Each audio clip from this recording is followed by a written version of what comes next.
Dictionaries! I frequently visit thrift stores and the like, so it was inevitable that I would one day end up looking at one for $3 and say to myself, why not? This is the Webster's New World Dictionary. It is just a dictionary, like the type I used in 3rd grade, and then never again because Google exists. Like, I don't need any of the dictionaries I own, but that doesn't mean they don't look good on a shelf. I thought it'd be fun to look through my collection and share some things I've noticed while we're at it. So let's see what these dead trees have to offer us. Noah Webster was an extremely influential lexicographer who published his dictionaries and other reference works in the 19th century, and in 1843 the rights to publish his works were bought by the George and Charles Merriam Company. Importantly though, they didn't have a trademark on Webster's name, so other companies were able to use it, such as my Webster's New World, this other random one I have, and even this thesaurus. To maintain their brand power, the company was renamed to Merriam-Webster, and they put this kind of obnoxious yet charming text blurb in their books claiming that they were superior. This is a copy of the Webster's New Collegiate Dictionary that belonged to my great-grandfather, and is basically the standard dictionary in America. Dictionaries basically come in two forms. There are college or collegiate dictionaries that are what most people use, and then there are full-size or unabridged dictionaries that have significantly more information packed in them.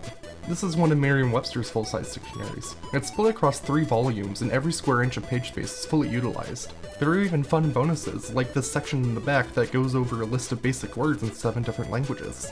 Here's another Merriam-Webster dictionary I have, and this one has Jim Davis's Blessing. It's just a collegiate dictionary with Garfield comics in it, but it's kinda cute.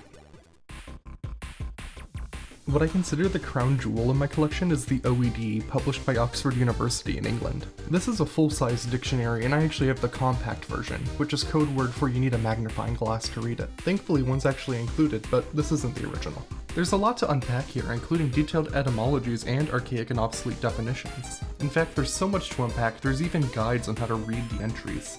It was cool to find this cheap at a garage sale because they're usually $500 new, although since this is a print from the 70s, it wouldn't be suitable for academic use, but that doesn't matter for me. One thing you'll notice with looking at a lot of dictionaries is that many major publishing companies have their own. Here we have the full-size and college editions of the dictionary published by Random House before they merged with Penguin Books. And I can use these two to point out a trend I've noticed. Older dictionaries tend to be more prescriptive, while newer ones are more likely to be descriptive. This basically means that newer dictionaries are more likely to include words that are often seen as informal or obscene, which we can demonstrate using a certain 4-letter word you're not allowed to say on the radio. If we look at the full-size dictionary, it doesn't contain the word, but the college one does. Given that full-size dictionaries are meant to be more comprehensive, this is weird until you realize there's a 25-year gap between the publishing dates of these copies I own. The only other notable thing I have is the full-size and college version of the American Heritage Dictionary. I don't have too much to say about this one, other than I think the name is cool, and that the rights to it were recently transferred between companies, which made research a bit confusing. Oh yeah, I also have this one.